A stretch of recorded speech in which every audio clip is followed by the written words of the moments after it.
guest, Dr. Laura Albert. From balancing being a professor, a mother, and a leader pushing the boundaries of engineering and AI. Dr. Laura Albert is an industrial engineering professor whose research has shaped public safety and emergency response systems. She's earned some of the field's highest honors, including the NSF Career Award and Inform's Impact Prize for research that influenced TSA PreChecked. In today's episode, we explore how she's breaking barriers for women in engineering, navigating the ethics of AI, building a legacy that inspires the next generation just to think a little bit bigger and reach the potential that is inside all of us. This is The Next Great Mind. Ladies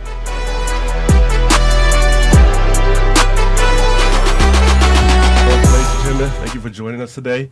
We have Dr. Laura Albert. Before we begin, I want to say congrats on your being named a 2025 Informs Fellow. Thank you. How does that feel for you? That's great. It's a career highlight. Informs is my main professional home. It means so much to me, and really kind of cultivating a professional community through Informs has been kind of a main focus in my career, so it really means a lot. Awesome. Now, see, I'm not familiar with Informs, so for those that are not familiar, can you tell us a little bit about what Informs is? Sure, and it is an acronym that stands for the Institute for Operations Research in the Management Sciences, so Informs, and it's a professional society for those of us in kind of operations research, which is often in industrial engineering departments and also business schools, and beyond that in applied math. But we're really focused on using math data and analytics to make better decisions. Okay, so yeah, so definitely it sounds like a big deal for sure. Okay, yeah, awesome. It has 12,000 members, so it's wow. pretty big too. so you beat out like Wow. about 11,090. Well, I don't look at it that way, but I'm in good company. Yeah, for sure. All right, awesome. Okay,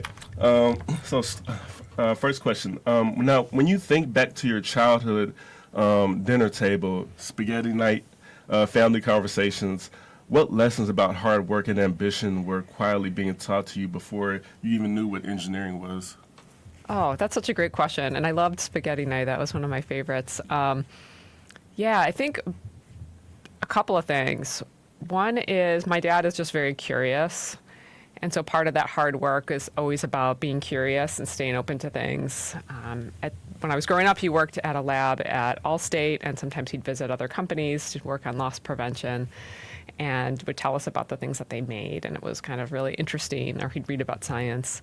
But I think a couple main lessons came from both him and my mom. My mom is amazing. She's went back to school to become a teacher.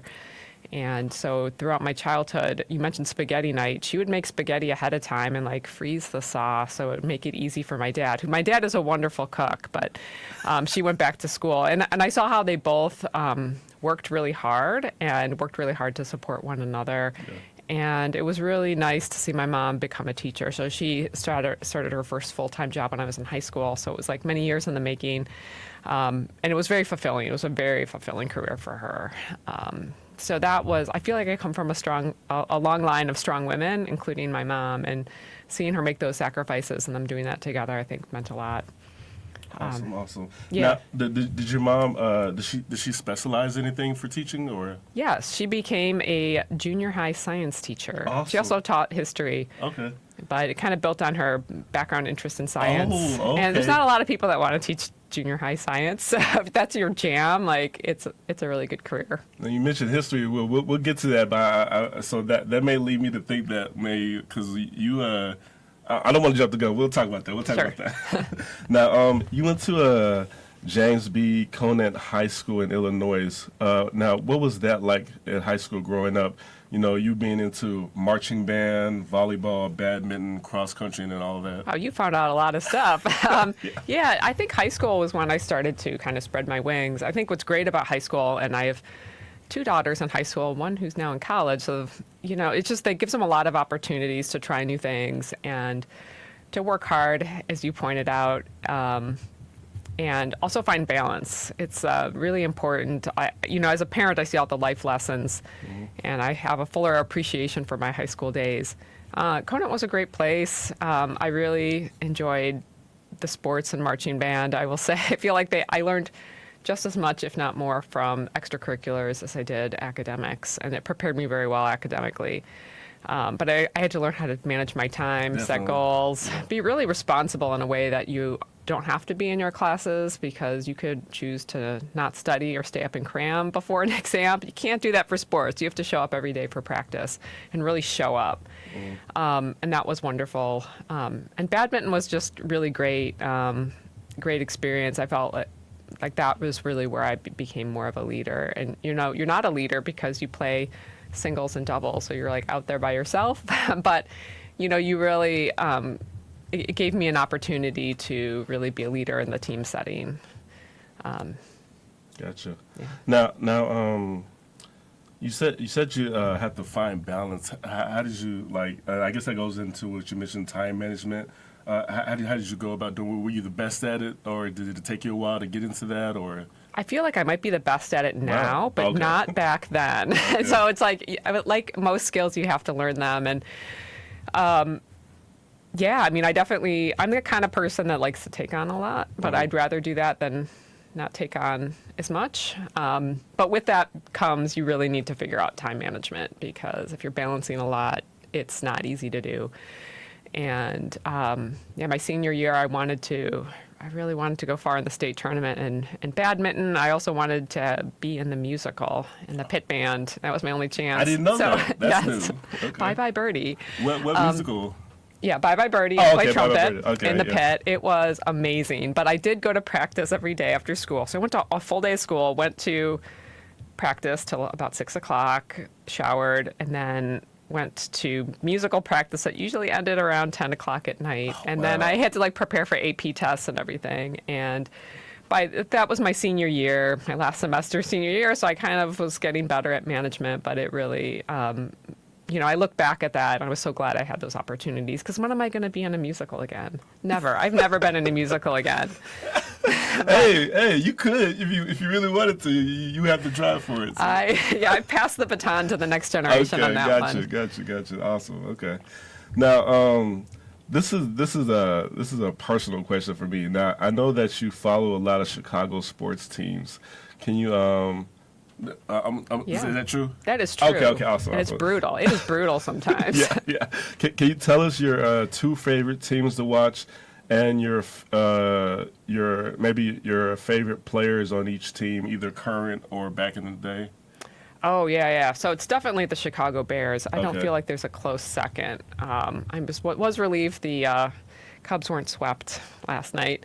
But yeah, definitely the Chicago Bears. I'm growing up the Bulls with Michael Jordan. I'm very spoiled when it comes to NBA Yeah, basketball. I'm just definitely. generally not impressed.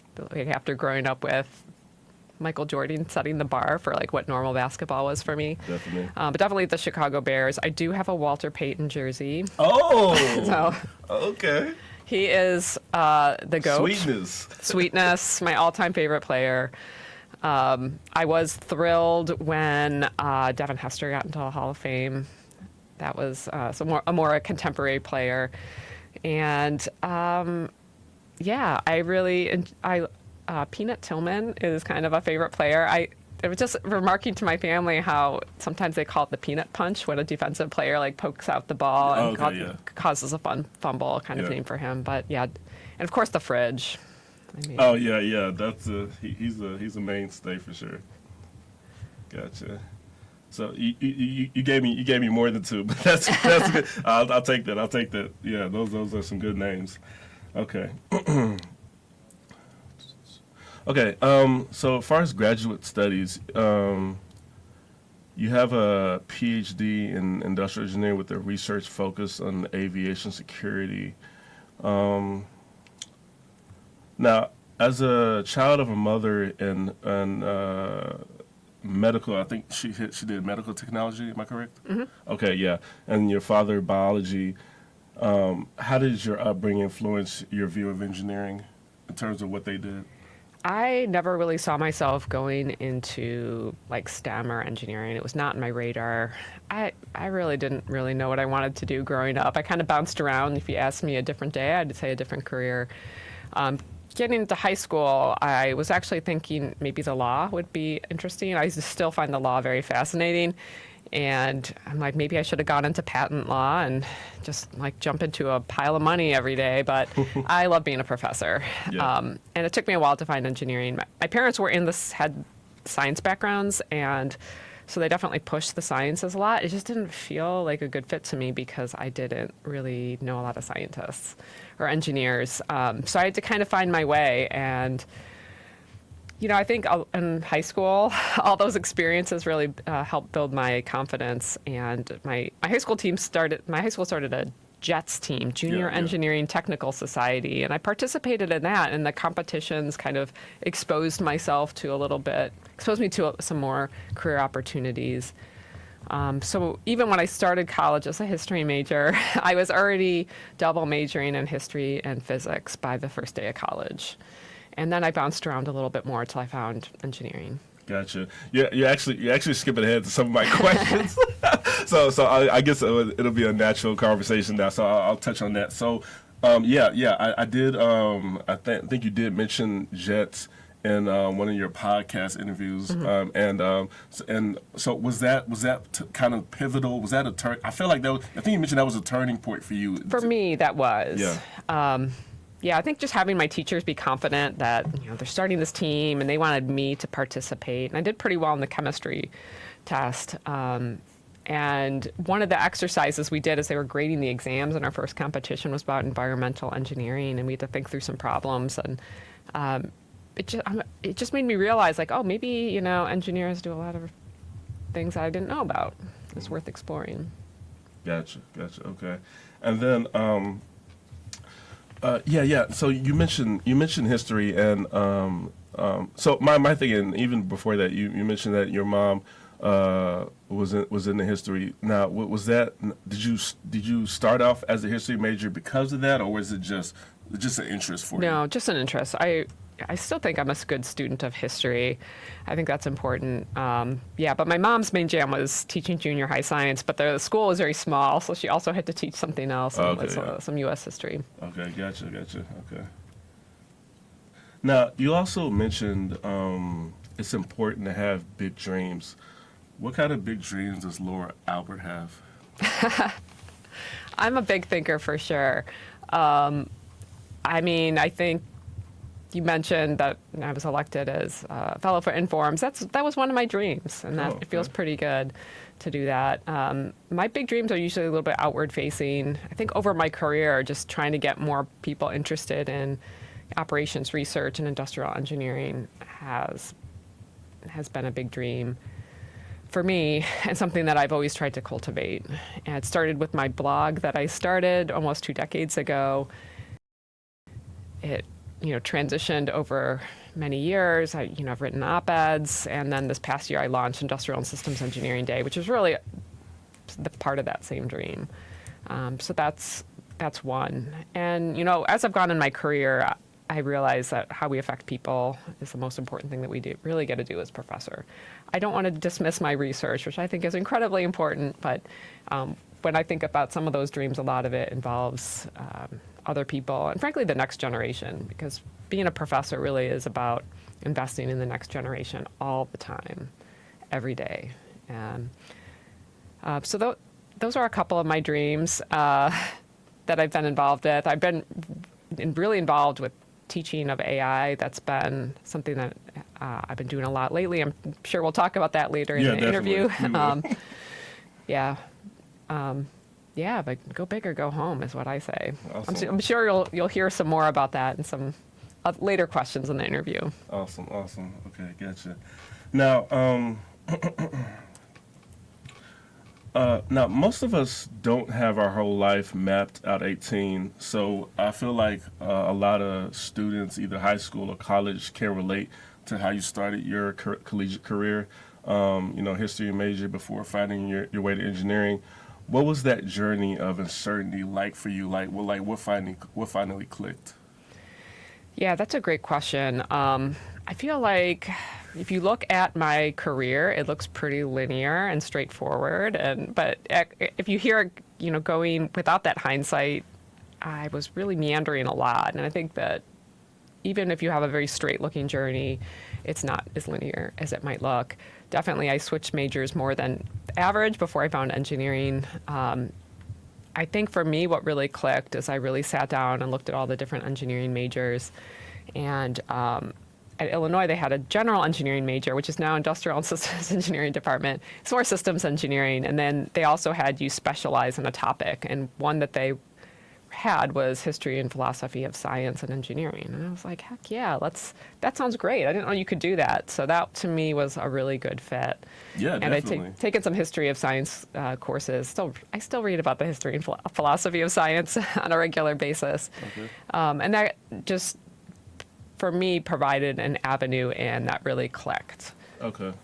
And at the time, I thought that I might really like to do research, but a PhD was not on my radar, so it took a little while to find the later calling, but I did go straight through to get a master's and then a PhD. Yeah, so you would say that it was at Illinois is where you kind of it clicked for you. Yes. Definitely. Okay. Yeah, and the gotcha. big thinking comes from Illinois, too. I really credit that university of cultivating a Shout big out to thinking. Illinois. Yeah. Okay, awesome. Now, you were also a professor at Virginia Commonwealth. What was? I'm assuming that wasn't a remote position. No. Okay. So, what was that like living in Virginia? I've actually never been, so I kind Okay. of want to know about it. I do really like Richmond, Virginia. It's kind of a great city to live in. It's very quirky. It's at the time had the most tattoo parlors per capita in Okay. America. To give you a little bit of a sense of Did you partake the in Richmond. that? I did not. So I'm always like I march to the beat of my own drummer. But definitely a city with a lot of charm. The university, and my department in particular, was really great. I have some great colleagues there, and just gave me a really good chance to kind of figure out where I wanted to go professionally, develop my teaching skills, teach fantastic students. And that department wasn't in engineering, though. It was a statistics and operations research department. There are only a couple of operations research departments in the country. But being outside of engineering, I always really felt like an engineer who wasn't in engineering. And when I looked long term at where I wanted to go in my career, although VCU was fantastic, I moved elsewhere. Yeah. But I do miss Richmond. I'm vegetarian, and it's really has fantastic vegetarian food. Okay.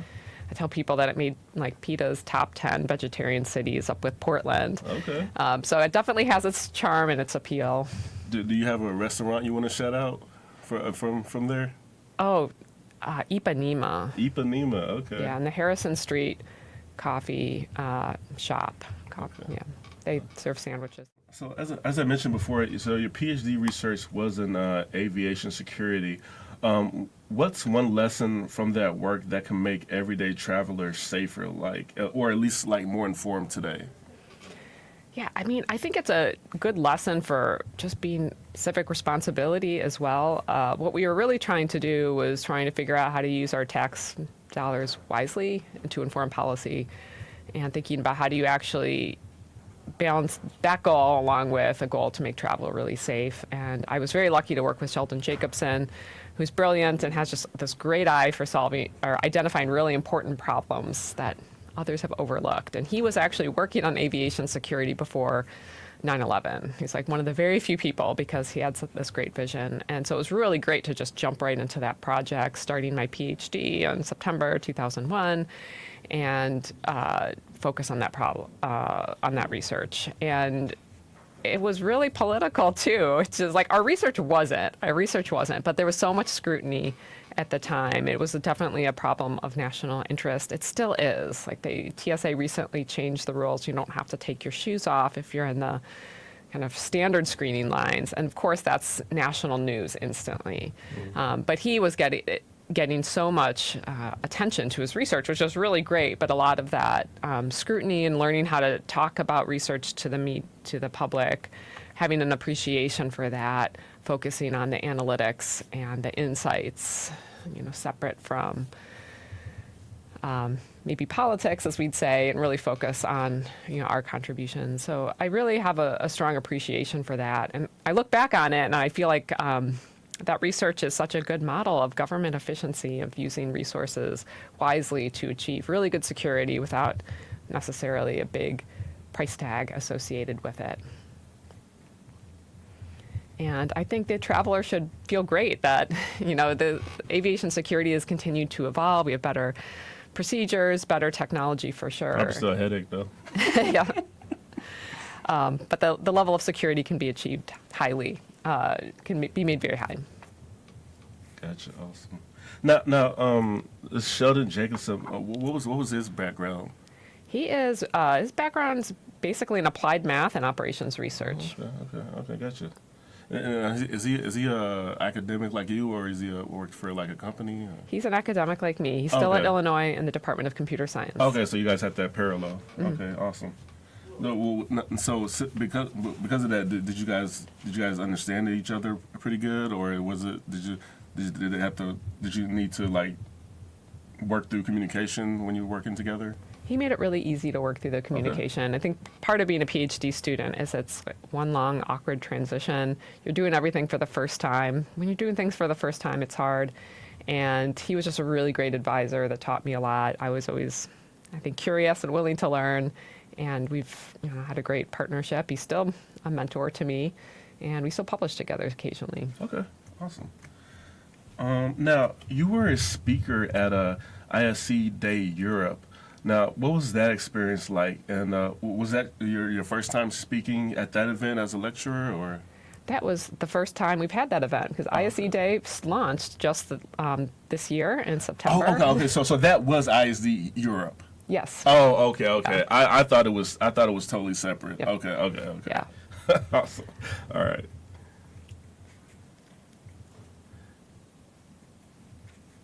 All right, so you've taught engineering economics. What curriculum would you infuse for an industrial engineering degree in 2025 and beyond? Yeah, engineering economics is one of our required courses for undergraduates. And it's really about how engineers can think about making big decisions with money. So there's a little economics or finance aspect to it, but then there's this engineering piece, and also understanding risk and budgeting and other topics. And, I was an undergraduate. I had a small unit in it, and I didn't really appreciate it. But now, as somebody who's been president of Inforum's, department chair, I've made balanced budgets. I've had to deal with, an audit and professionally. And, you realize you're part of a team that makes these big decisions, but you bring something really special because you have that domain knowledge. So I really enjoyed teaching the students about it. I'm in my second time teaching it. Okay. I think I'm having a lot of fun with it. One of the things that I did to differentiate my teaching from others is I've created several case studies on engineering ethics, because the students need to learn about engineering ethics. They often have a financial component to them, and they're often involved in really big decisions. So it's a very relevant topic. So we do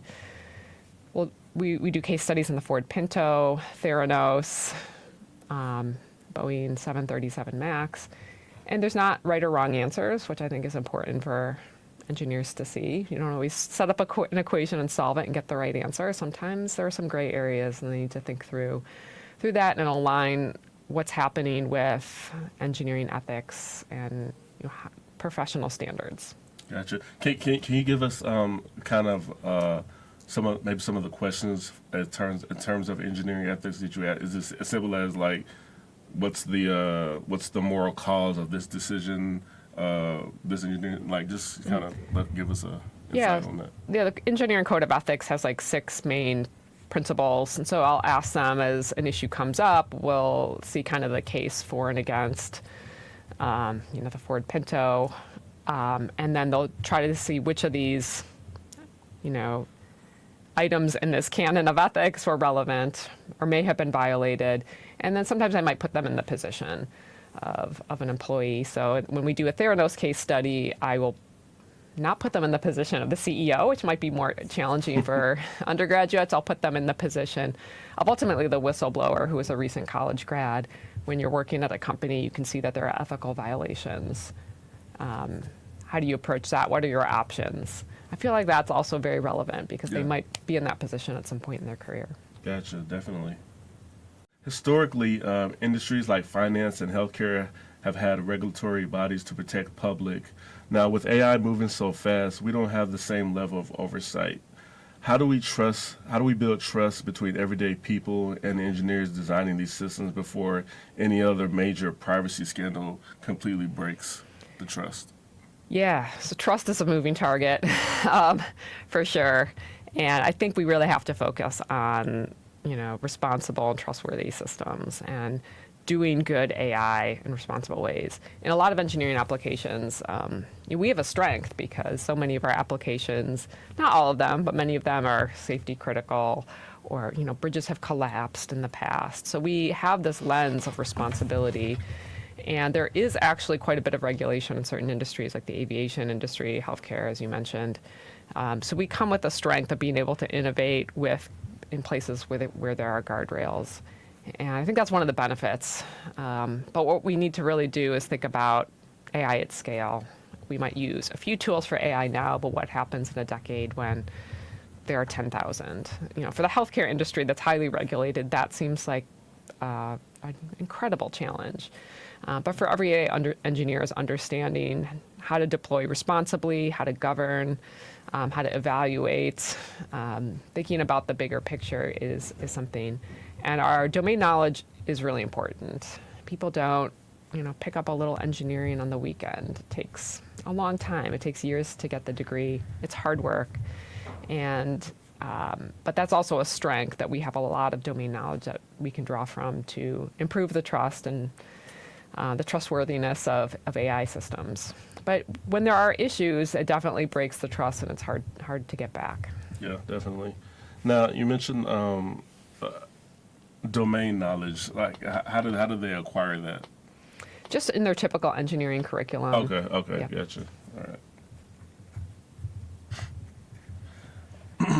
Now, for a young woman, maybe Black or Latina, a girl in high school who loves math but fears she won't belong, what can you say directly to her? Keep the doors open. And I think it's really great for our world when people can reach their potential. So to that girl, there are going to be places where she's going to belong. And if she's in high school, think about visiting colleges and find that place where she feels she can flourish. It might not be the highest ranked school, but ultimately it's the place that will serve her the best. And hopefully that will work out. Awesome. But I do think a sense of belonging is really critical for succeeding in engineering, and something that I try to cultivate as much as I can, because it's really critical to actually the future of engineering and talent pipelines into engineering. We can't do that, we're not going to have the best engineers. Definitely. Okay. Now, you've spoken about representation or the lack of it. In your early career, when was the very first time you looked around a room and thought, well, I don't really see anyone that looks like me? How did that moment impact you? Yeah. Thankfully, the representation has gotten better over my career, but I definitely had courses in college when I was the only woman in the room. Even later on in my career, I went to a sports analytics meeting at a conference. I was the only woman in the room, and it was really kind of a shock. But it was helpful, just reminding me that it's hard to feel like you belong if you don't see people that look like you around. And I think it's really hard for a lot of folks. I do support opportunities for people to engage, and different groups like Informs has women and OR and MS and the Minority Issues Forum and now the Pride Forum and Military Veterans Forum. But I think that finding your community is really critical. So for me, it was huge. Okay. Now, what did you do to, like, so in that moment where you said, well, I don't really see anyone that looks like me, and you talk about finding community, what did you kind of do to find that community for you? It's hard. I mean, you might not find it in a class, hopefully. And I had some professors that I could tell were rooting for me, and that means a lot. That meant a lot, even if they never said the words. Like they just saw me as an equal. That was very helpful. Illinois also had a women in engineering program that was fantastic. Awesome, awesome. Yeah, and one pivotal lunch, they brought in a speaker, and I forget her name. I think her first name is Joan, and she worked at IBM Research, and she was a badass. She was like, I'm the mother of JPEG. I came up with a JPEG format. I'm a fellow of IBM. She told us to dream big. She told us to set goals and to go for it. And those opportunities really, you don't see a lot of representation. So the ones that you see when somebody's like where you want to be, but a generation or two ahead, those are really impactful. So is it more so just gathering inspiration from what you see, or would you suggest maybe a high school or college student reach out to that person if they can, or what would you advise? I think that's great. I mean, to definitely reach out is good. I think even high school teachers can give examples of here are some people that are successful in these different fields and inspire that spark for the next generation. It's hard to believe that you'll be successful if you don't see people like you that have been successful. Right, definitely. Okay. Now, this is kind of similar to the last question, but slightly different. Can you take us to a specific moment when that lack of representation almost made you question your place in the field? Like, was there a time where quitting was an option? Or were you always like, you know what, I'm not going to quit? I was not going to quit. Okay. Yeah, Awesome. once I got going. Okay. Yeah.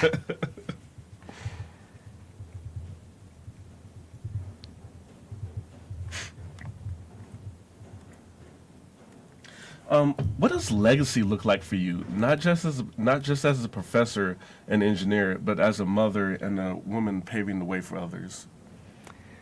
Oh, yeah. I mean, I think legacy is really important. And to me, it's all about, the people. After thinking big, of course, and acting boldly, but it's really about the cultivating this community that we leave behind. I really hope that our community is more vibrant and energetic. Because of the work that I do, I hope my students are more inspired, and I hope we're kinder and compassionate. It's not always easy in academia. There's a lot of rejection in academia by our very nature. You write papers, and even if those papers are accepted into journals, they come back with all sorts of suggestions for changes. And there is a lot of rejection on top of that, but it doesn't mean we can't be kind as well, but figuring out how to navigate those spaces.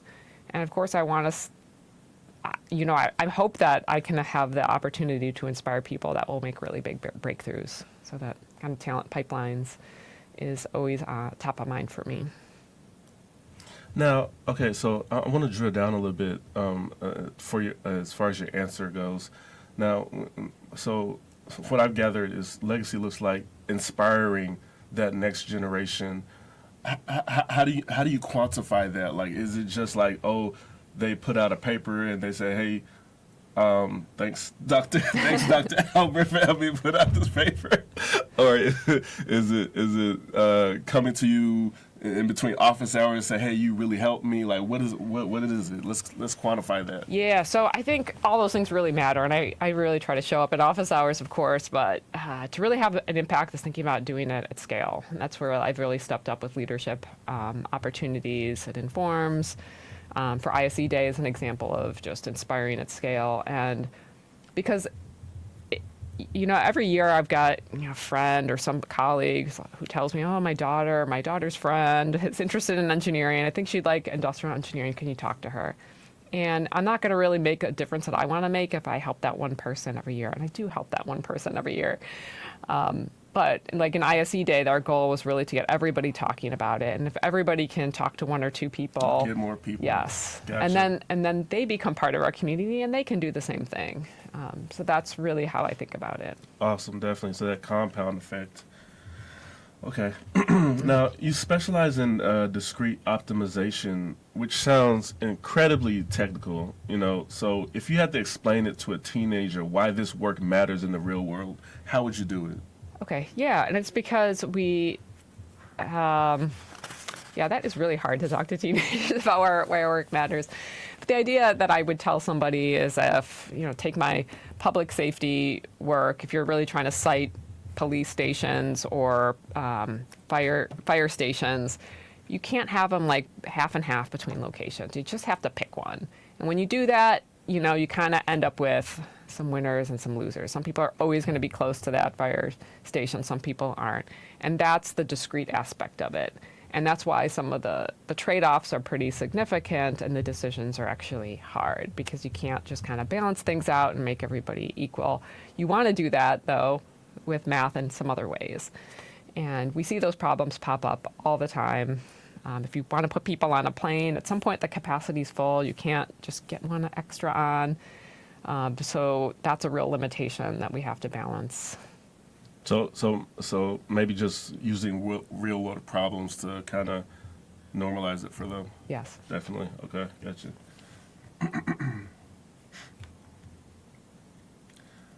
Okay. So now on the Decision Intelligence Lab podcast, you mentioned. I'll just say a little bit of this about your quote. The challenge for ISE lies in integrating AI into decision making and systems design, while ensuring its responsible, ethical, and equitable use. Key issues include mitigating bias in AI systems, enhancing explainability, ensuring data privacy and security. And then, you know, I can let you guys. I'll put up the quote, the full quote on the screen. Now, my question is: so, humans have always been biased. Like, it's a part of our psychology. Right? When we say an AI is biased, aren't we just kind of exposing our own flaws through data through the data that we feed it? Like, how do we hold AI accountable without avoiding accountability ourselves as humans? Yeah, I mean, you're right. So you have a choice between two bias systems, one that where we rely on human judgment and experience, and now one with AI. And, you know, all AI works right now by essentially training on and finding patterns in data sets. And that data is the output of another process. So a lot of times there's some human judgment in there, or some, which can introduce some kind of, you know, bias to those decisions. And then what we end up doing with the AI systems is we can, well, first of all, we can automate it, and it becomes like a system that's, you know, not relied on human judgment. And maybe it's harder to change. So even though there's bias in both, it's not always the same, like, qualitatively. And then also with AI systems, they can amplify that bias, because you use that maybe biased prediction to make a biased decisions, maybe not in the most fair way, and then that gives you more data that you then train. You have more biased data that you train the next generation with, and it becomes amplified. And that becomes much harder to correct over time, whereas humans, maybe we also have our issues too. I think the key is to understand that there are limitations in both systems, and that you, if you're really serious about it, you need to try to see where it happens, evaluate it, and counteract it. It's not like a one-time thing that you put into place. Okay. But there is that powerful feedback loop in AI systems that can amplify that bias more so than in human systems, and that's something to keep an eye on. No. I'm not familiar with that term. Now, what do you mean by feedback loop? Sure, that's like an example was, I believe Amazon had a system that was using AI to look at CVs or resumes to recommend people for jobs, and one thing it did was it highlighted the word women. So if somebody was on like the women's hockey team versus the men's hockey team, they would be less likely to be offered. You know, they would be weeded out. Yeah.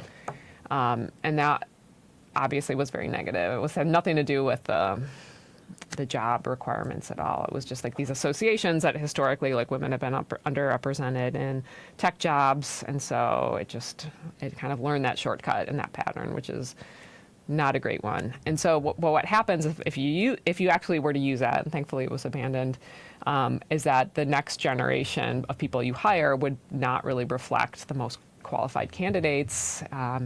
And then you'd say these are great employees, and then yes. Gotcha. Right. Okay, I got you. All right, that makes sense. All right. Now, as AI grows more complex and potentially approaches sentient-like behavior, do you believe there will ever be a point where we stop blaming the data and start considering AI as an independent actor of its own responsibility? That's a good question. I would love to sit down with a lawyer and talk about that. I think it is really important now. I think that we ultimately hold people accountable, but it is tricky if you look at what that responsibility means, and there'll have to be a lot of policy and legal changes. But we're in some gray areas right now, to be sure, and looking really who's responsible. And I mention that because it comes up with issues like engineering ethics. I'm sorry. That there's often a legal aspect to ethical breaches, and understanding who's responsible is important. And generally we hold people responsible, and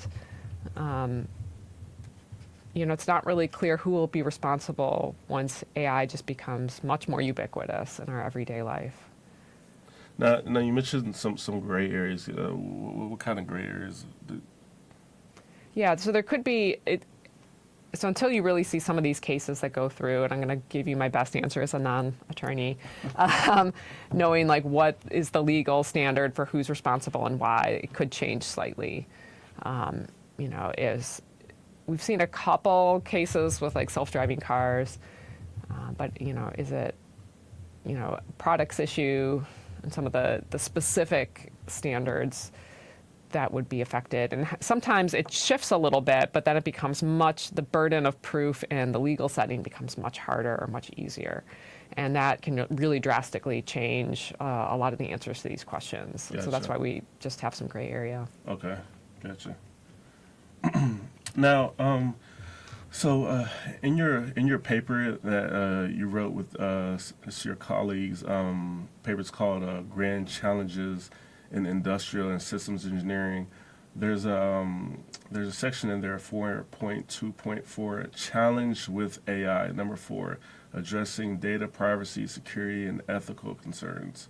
I'll just, like I did before, I'll just read a little bit about that, and then I'll get into the question. As AI technology advances and becomes more integrated into daily activities, significant challenges related to data privacy, security, and ethics arise. These issues stem from AI characteristics such as data dependency, complexity, and autonomous decision-making. First, AI systems require vast amounts of data, and that's where I really wanted to get to in that point. Now, when you say it requires vast amounts of data, to me, it kind of seems like, why are we blaming AI for requiring large amounts of data when companies like Google and Facebook have been collecting data for decades without the same public backlash? Like, is the issue really technology, or is it how we as society have failed to set boundaries? I feel like we could have set better boundaries up until this point. So definitely all the reading that I've done to prepare for teaching about AI and some of the guardrails in place. We don't really have like the same right to privacy notions in this country as they do in like some European countries that have led to some of the privacy laws in the EU. The one notable law, I forget the name of it right now, and it definitely becomes a challenge. And right now with the mass amounts of data, it also limits innovation, but that's an answer to another question. Maybe you could follow up on that potentially. You mean follow up? Well, I guess with this I kind of forgot your original question. I just in your paper, the main part that stuck out to me, it said first AI systems require vast amounts of data. Even in our previous answer, even when you're talking about feedback loops, like AI is required. We were talking about AI requiring data, and if we're feeding it the wrong data, then it's in turn going to give us the wrong answers. So for me, at least in my opinion, and I'm a little bit more sensitive to AI, because I see the trajectory of it. Right now we're in a user stage. We use AI instead of collaborating with it. We see it as a tool, but in more of our previous questions, we talk about sentient consciousness, which I think that we'll get to eventually, because that's just logical. Like that's just the next stage of evolution. But so getting back to this question though, like I just feel like we're blaming AI for requiring large amounts of data, which it does, because it needs data to be able to learn and do things and make informed decisions.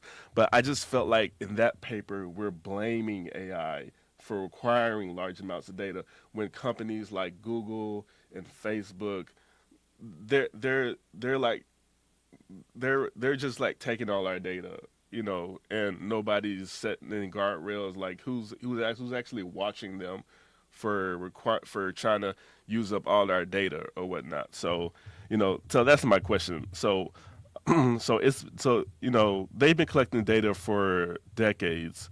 So I want to know, is the issue technology, or is it, have we failed to set boundaries, like boundaries in terms like with Google companies like Google and Facebook, like, hey, listen, no, you can't have this data because you guys are going to be using it wrong, or even when you started answering the question, you mentioned like we haven't set enough guardrails and boundaries. Like, is it just like we and I understand that, like we're new to, like AI's just kind of start booming right now, so we don't really know how to interact with it fully, and so we don't know what guardrails and what boundaries we do need to set. So do you think we just need more regulatory things in place, or like, so that's what I mean.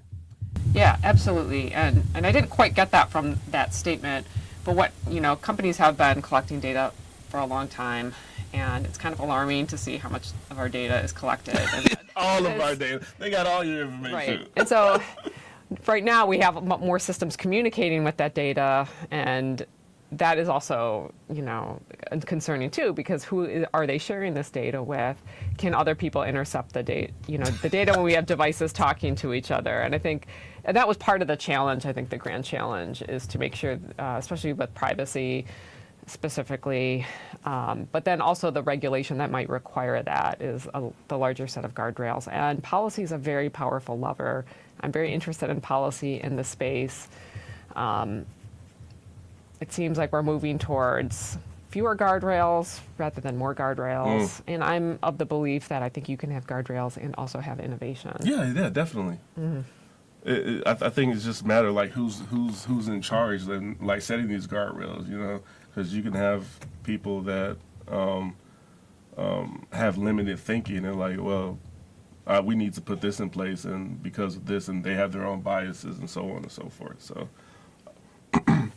but so another follow-up question to that. I mean, right now, I feel like we probably don't have enough guardrails. Like, who would be the decision makers in implementing these guardrails, and how much red tape do you think it would be? Like, because let's be honest, it's not as simple as like talk to Capitol Hill, set this guardrail for Facebook about acquiring our data, or maybe it is that simple. I don't know. So give me a little insight. Yeah. What you think?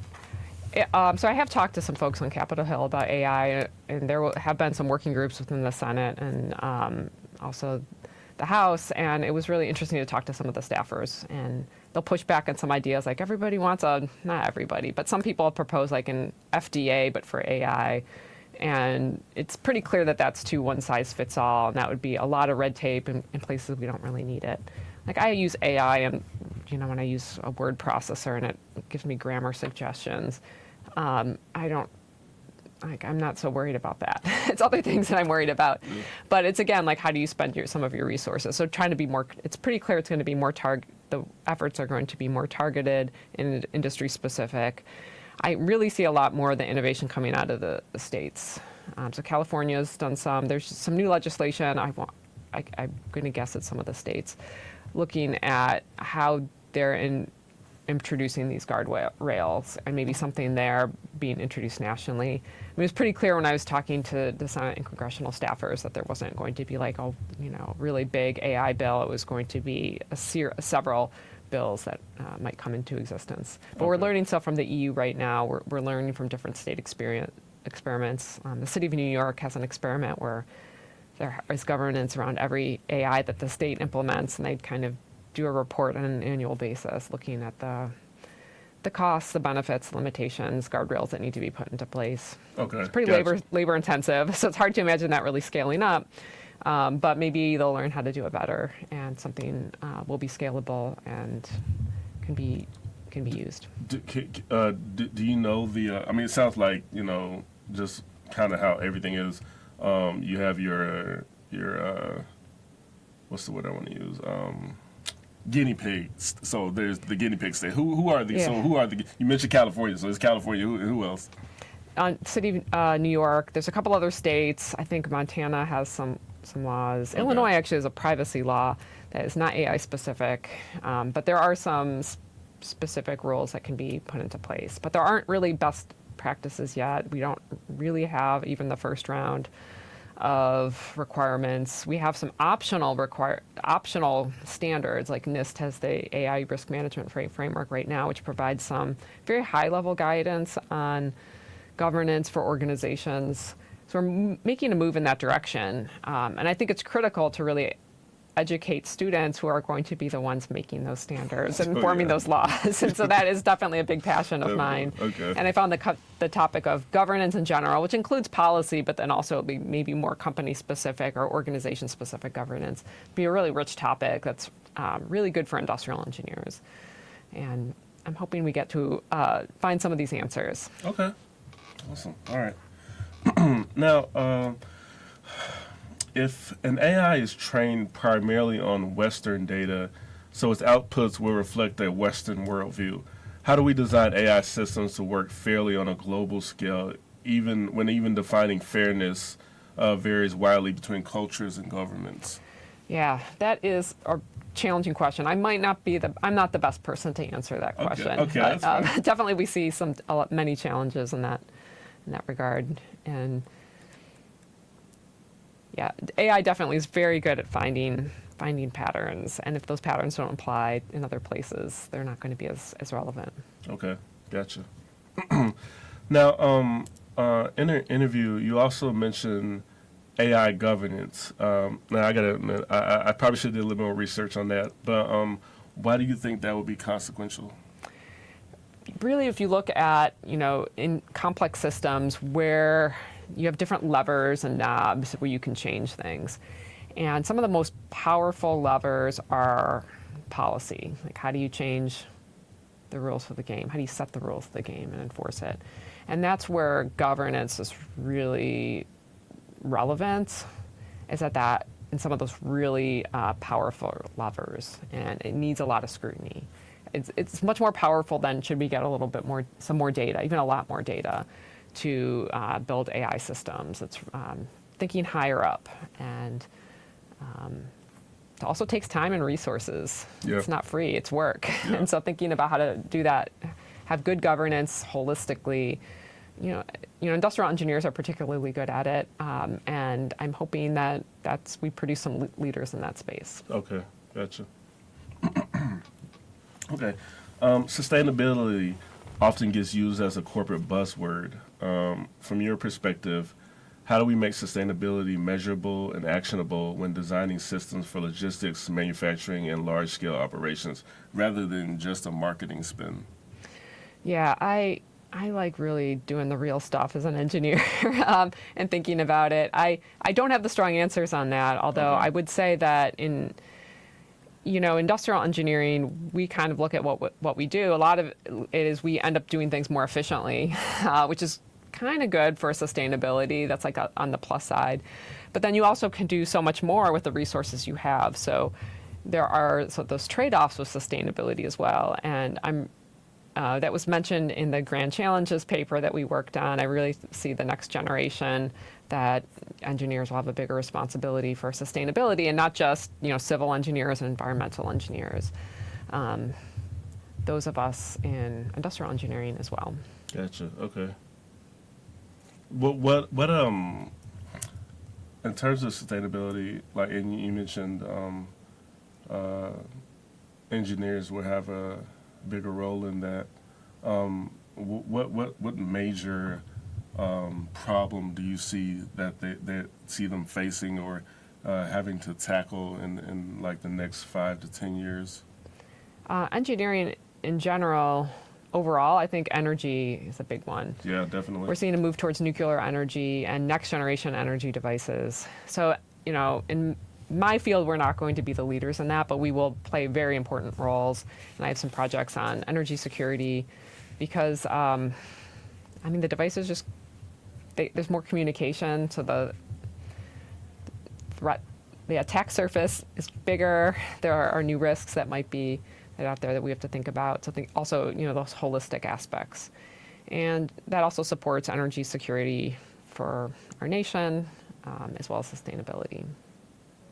Okay, gotcha. Now, if you could sit down with every university engineering department head tomorrow, what's one thing you demand they make to create a truly inclusive environment? Oh, this is great. I'm glad that I like having this conversation. I probably need to give some thought to this conversation. I would have an agenda with several things on it. I thought I gave you enough. I probably should have given you Yeah. more. If you want to take a couple of minutes to think about it, you can. We got a lot of time. Well, I don't know your schedule, but we got some time. I got some time. So Sure. First of all, I would really focus on, I think, the big picture, and it's really, cultivating talent in engineering. And I think too often when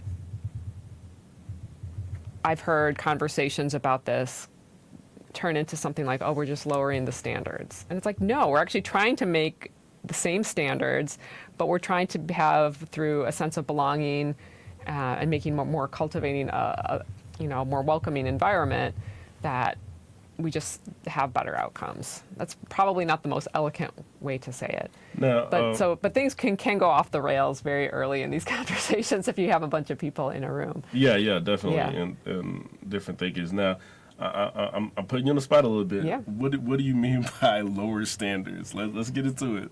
I don't know. So generally see it that way. I would disagree. Okay. When people say that, I'm not exactly sure what they mean, but Okay. I think they do mean sometimes specific standards that we have that we're going to lower them. But that's not what I've seen people really Are we propose. talking educational? Are we talking demographics? What are we talking here? So usually it's like test scores might be something specific if Okay. somebody was going to mention. Okay, yeah. I could see how some underrepresented folks may have lower test scores. So yeah, okay. Right. But, I think the best practice that we have now is look holistically at the whole application. If you over-index on any one piece of information, you're probably not making the best decision. Yeah, just like when banks look at potential home buyers. Okay. So let's get into just a little quick rapid fire round. Favorite programming language? Oh, I probably use MATLAB's in-house the most, but I do like, I guess I'm using Python the most. Oh, shout out to Python. I'm a Yeah. Python folk, stand up. Okay. Project you're most proud of? Oh, man. I like all of them. I think I'm really proud of one project that I did because it was put into practice. And It's a collaboration that I started when I was at Virginia Commonwealth University with a local fire and police department. And, it was the Great Recession. They needed to improve response times. There was no extra tax dollars at the time, and we introduced a tiered system with non-transport vehicles, which counterintuitively provided really great service. Even though they couldn't transport people to the hospital, they still had to use their ambulances. But what was so fulfilling about that was the relationships I made with that agency. They put it into practice, and they even included me on an award that they got from the National Association of Counties. Okay. Awesome. Okay, career regrets or key lessons learned?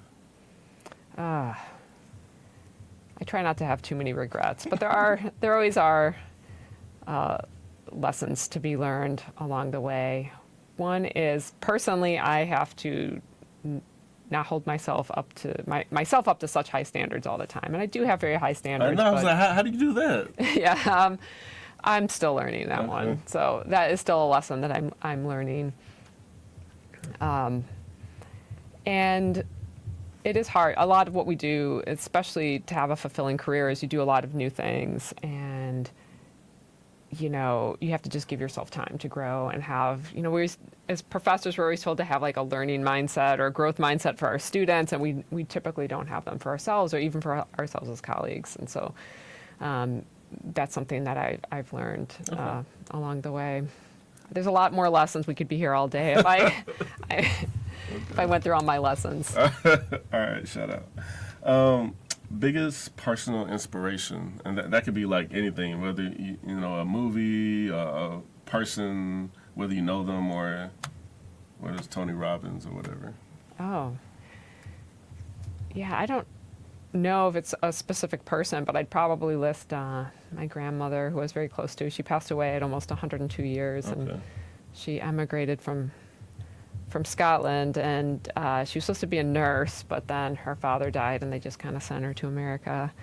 And she didn't have the opportunity to go to college, but she was always my biggest fan and everything. And, you kind of realized, I didn't realize till I was an adult, and I kept, graduating from different things. And she always really liked to put the graduation cap on her head, because she never really got to graduate from college. And you realize you kind of carry the dreams of other people with you along the way. Now with her, like, and you said 102. That's a great age. It's a great age. I'm counting on that too, by the way. I'm like counting that I have some time to get everything checked off my list. So 102. What did she get to see you accomplish? She got to meet my oldest daughter. Okay. And she passed away just after my second daughter was born, so she never got to meet her, unfortunately. But she got to accomplish a lot. I mean, seeing all of her grandchildren graduate from college and beyond, and we went to get post-secondary degrees and see the great-grandchildren come as well. Okay, awesome. When your students think back on you 20 years from now, what's one lesson or value you hope they carry forward into their careers? Oh, just one lesson? I mean, you can give us a couple. Yeah, I mean, a couple. One is, I think big, for sure. And, set those personal goals and try to achieve them. And that's something that my advisor did for me.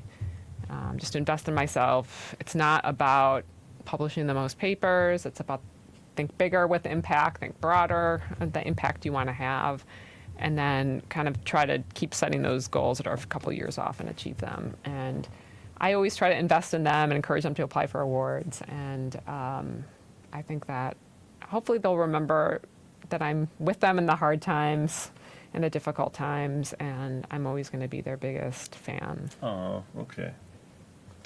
That's inspirational. Right now, only a fraction of industrial engineers are women. Why do you think that gap persists? What are the invisible barriers we're not talking about enough? Yeah, we're doing better than a lot of disciplines, and now, when you say we are you talking about industrial UW? engineering? Oh, industrial engineering, okay. Yeah. And I say that because for a long time, so women have been getting more college degrees than men since like 1980. It's like really a long time. And then, but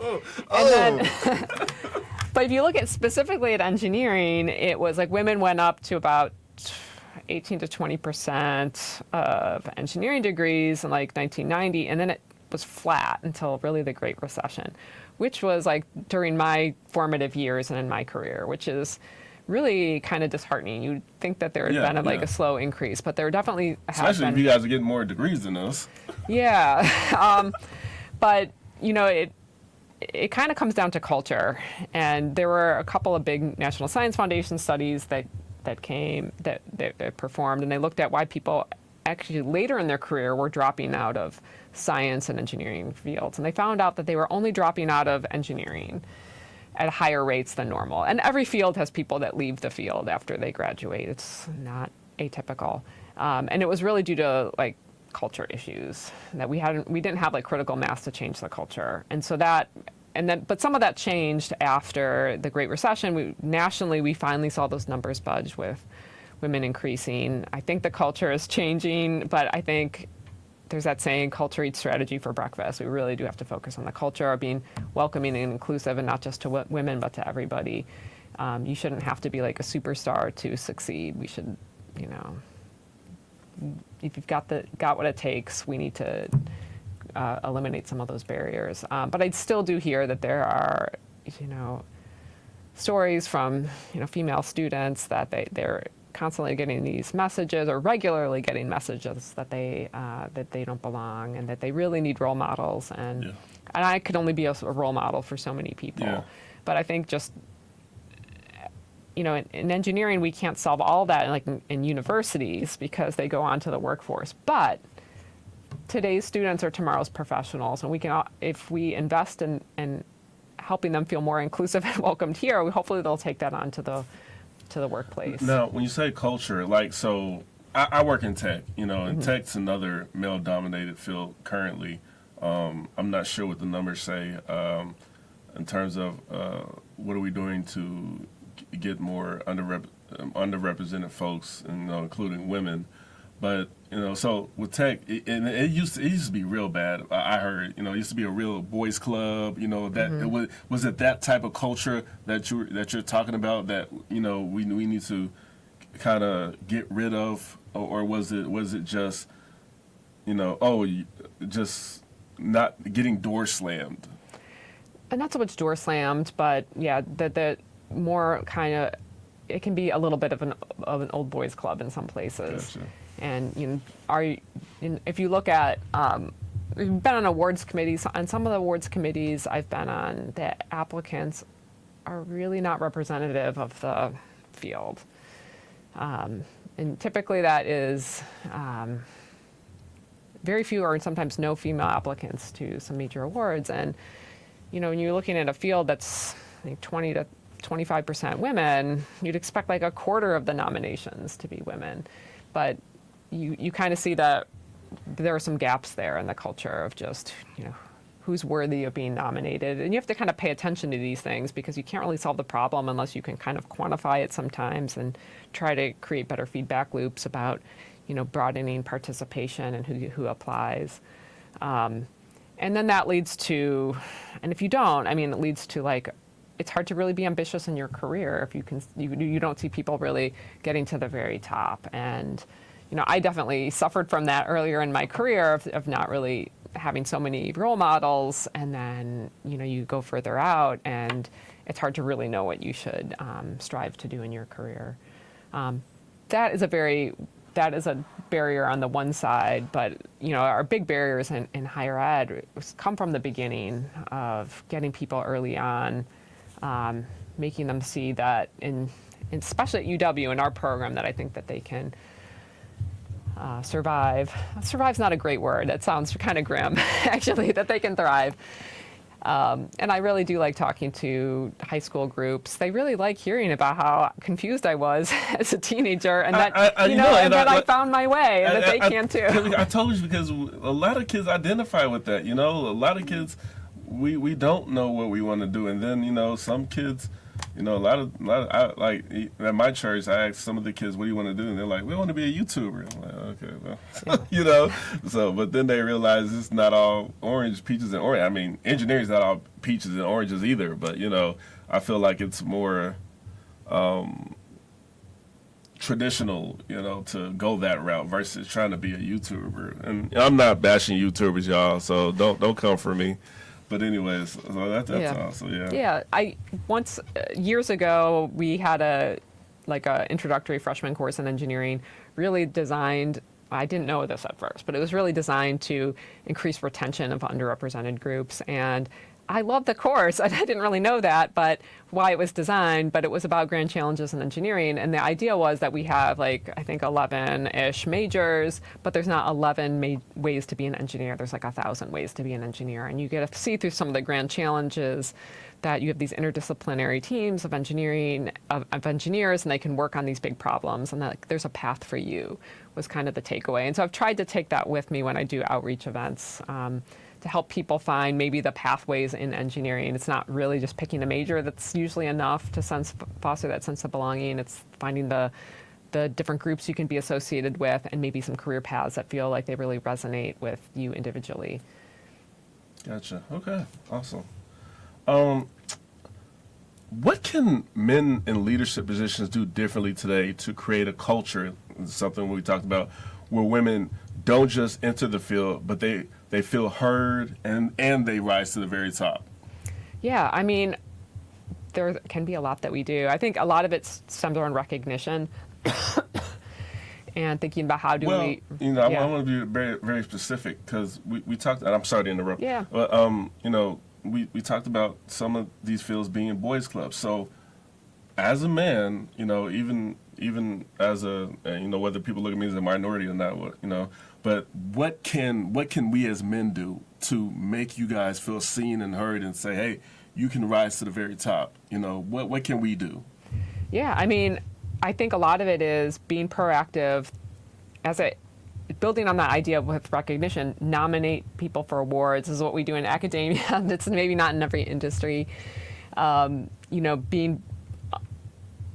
looking for that representation out front is very good. Just having a more diverse group. I've been in a lot of different teams, and the diverse groups, with people with different viewpoints, it's really helpful. Yeah, Make it really better is. decisions. It really is. Yeah. And so looking at editorial boards and making sure that you nominate, you know, not just your friends, but going beyond that. And you can, and also thinking about systematically doing that.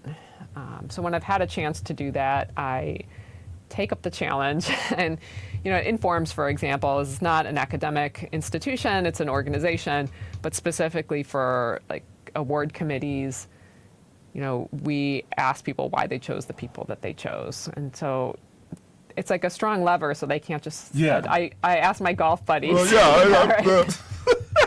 well, I play golf with this guy, so that's why. Right. So having a little bit of accountability in some of these steps is not a lot of extra work, but it can really help Yeah, with that as well.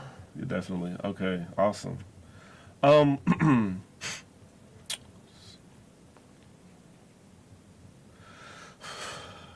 What's the biggest myth about women in engineering that you would like to negate? I don't really pay attention to whether or not there are myths or not, to be All right, honest. gotcha. But I do really applaud that we all look like engineers, and we are also very diverse, and we come in a lot of different forms and flavors, and we're not a monolith as well. And you know, that's maybe it's not really a myth, but I hope that we can be appreciated that there are differences amongst us, and we can all be really good engineers. Gotcha. Now, I think we talked a little bit about this, so I kind of want to touch on this a little bit more.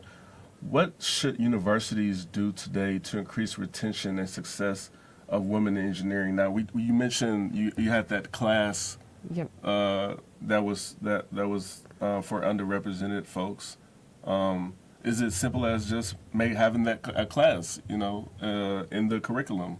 or like, what else? Or what It can things? be. I mean, I think it starts with measuring what you're doing and what's working. There are, some best practices, but there really aren't a whole bunch. Like we are still able to develop them. So being able to, so one thing when that course was developed, they tracked retention. It's something we don't often do a lot, but especially looking at the retention, a lot of it for women is early on, not just for women, but for various underrepresented groups, it's early on. So looking at, they might not be taking a lot of engineering courses either. So this is where an opportunity where you have a course that's very inspiring, like a freshman course, can really make a big difference. Some of it's also the introductory math courses, making sure that those are taught well, looking at the numbers there too. So a lot of it is just making sure that you're tracking the numbers, making sure that's on the agenda, maybe twice a year. That's something that I like to do, is have my year-long agenda and make sure that you're revisiting issues, because if you're not paying attention, you're missing opportunities.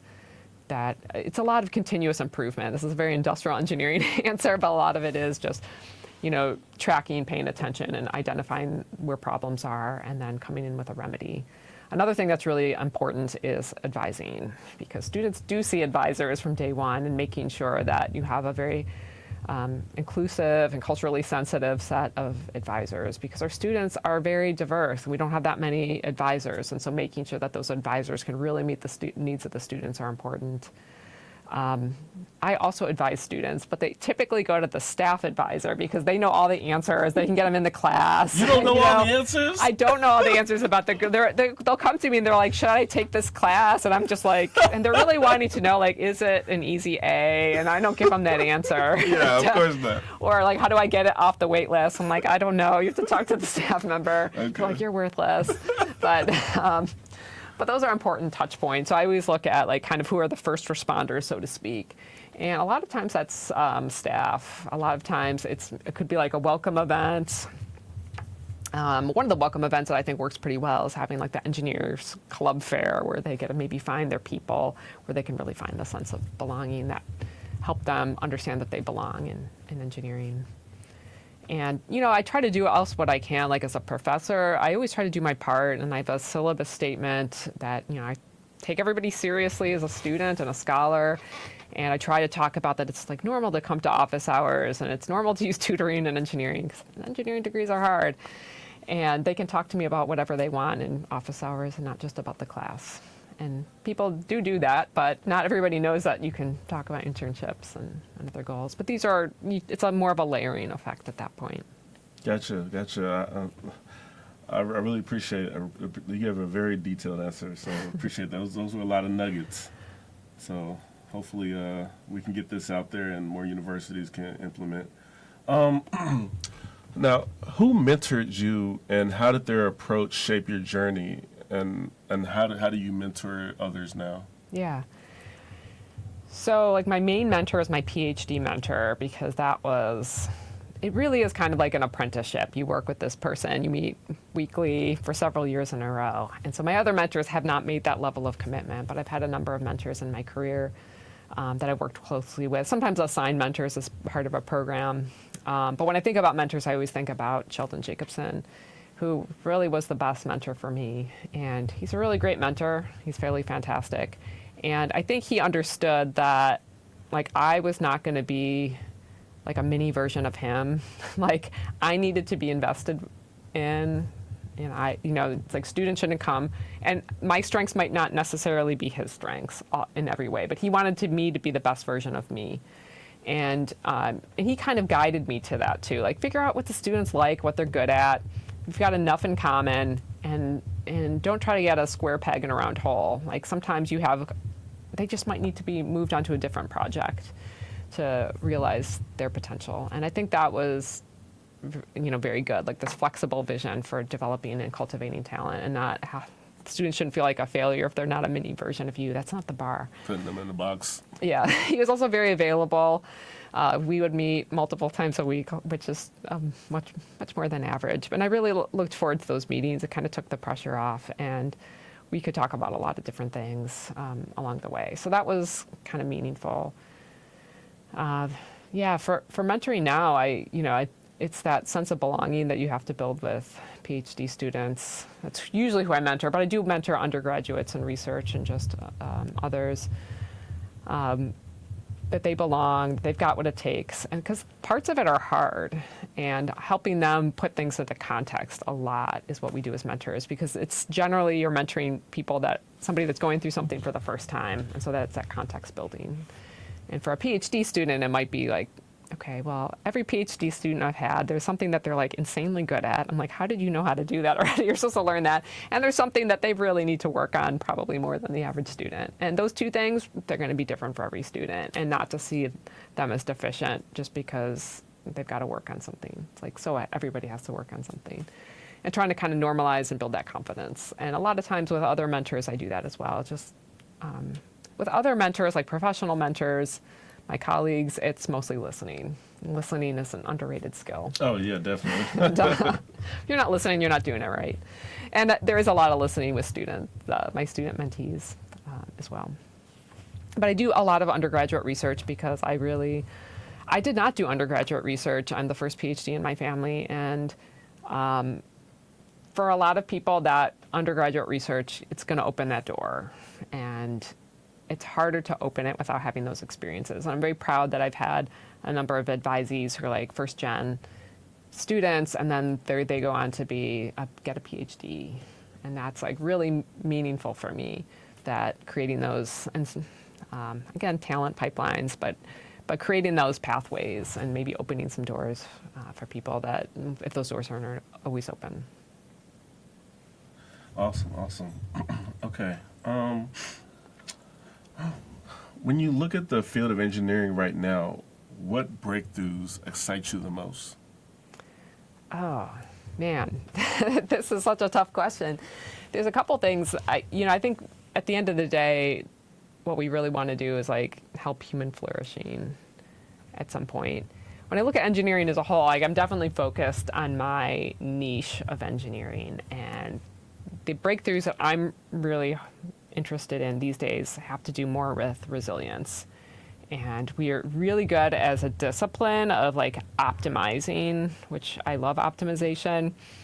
But we've seen some pretty big disruptions on our planet, especially coming out of COVID, and really understand. And then we have risks like climate change and a lot of political instability. And we're like, how do you not just optimize, but in systems that are very uncertain, where there could be disruptions, how do you really make them kind of optimal or almost optimal, but also really resilient to issues that can happen? And we've done a lot of robustness, try to make robust systems, but we haven't really, I think, reached our goal. And that would be like a game changer, because a lot of resilience is incredibly expensive. It's like maybe too expensive.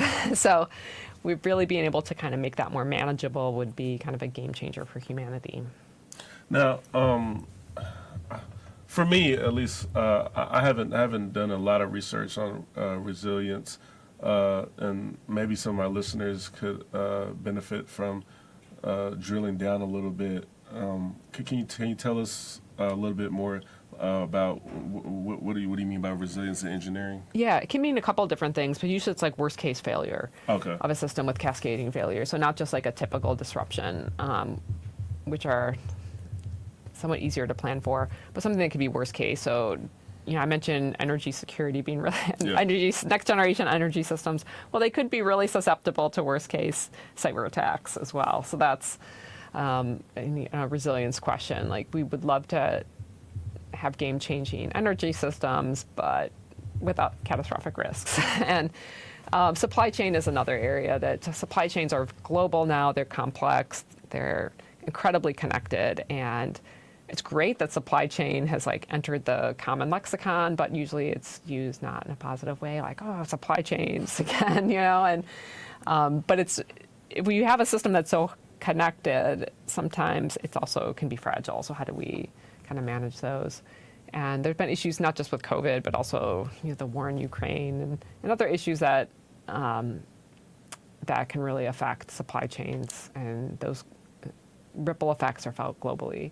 And so how do we have more robust systems? Gotcha. Okay. Thank you for that. Finish the sentence. In 5 years, engineering will look completely different because.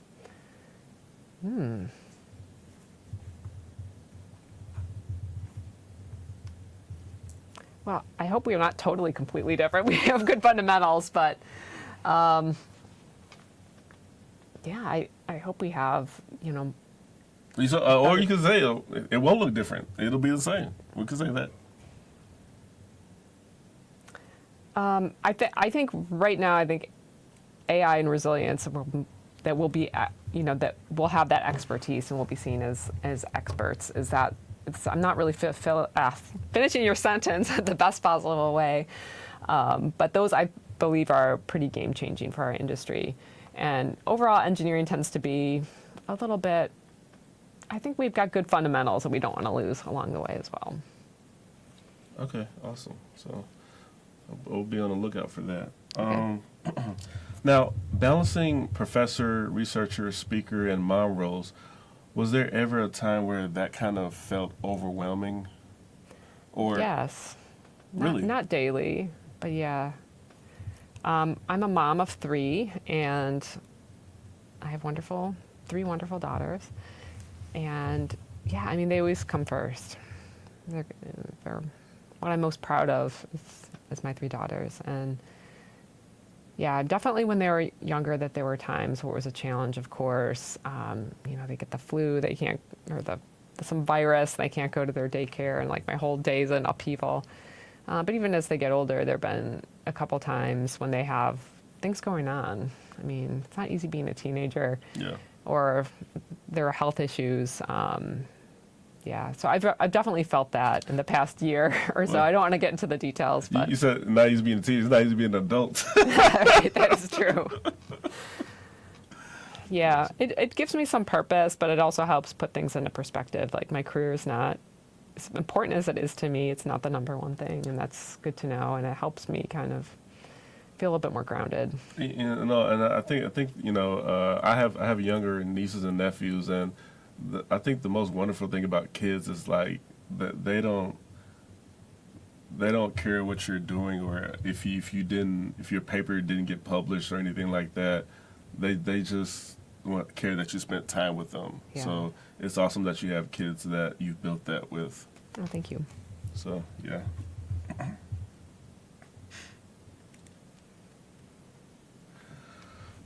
Okay, last question. We're doing good so far.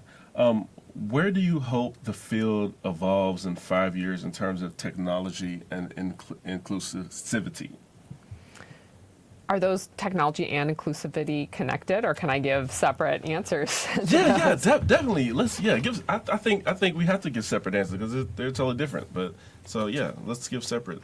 Let's do technology, and I know you mentioned AI resilience. So Yeah. So if you want to tie it back to that, or if it's something else, then go for it. Yeah, my department years ago kind of had to come up with like a theme. It kind of became a tagline for us for the department, and it was really for hiring, but it was all about smart and connected systems.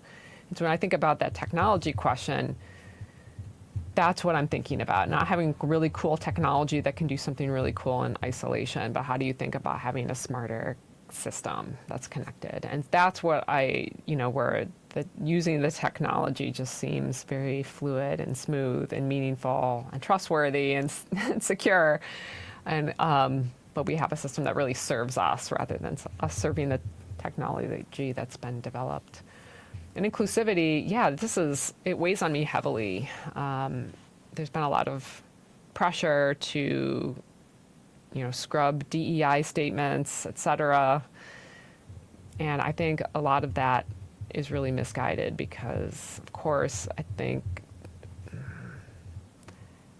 we just want to develop the best talent. We want to give people that opportunity. I'm speaking as a professor. And I really hope that, we're not losing that, or we're not taking steps backwards. And that is so important to me. So when I think about inclusivity, it's like, are we still able to kind of foster talent in the next generation in the way that we really need to, frankly, to continue our excellence in engineering? Are we able to are we just as inclusive or more inclusive in 5 years than now? Okay. Now, the only schools I've heard about with, what's going on with the president, and some of the stuff with DEI is possibly like the bigger, well, Wisconsin is a big school, but I guess more of the, I will say tier three, Harvard and Yale and Wharton. They feel pressure to scale back on DEI stuff because of possible funding cuts or whatnot. How is UW handling that? Yeah, it's really every country that has federal funds and every university that has federal funds. So when there was some scrubbing of specific words in grants, and so definitely there have been grants that were cut here at UW, and I feel strongly about inclusivity. I might be dissuaded from being able to put that in a grant application, even though building, broadening participation in science and engineering has been part of our federal funding mission since the 1950s, really when these funding agencies began. It's really central, to develop talent on this global scale. You can't just be somebody that has an in, otherwise you're missing out on all this talent. And so still really keeping with that vision that's always been there, it's been kind of challenging in this environment. Gotcha. Okay.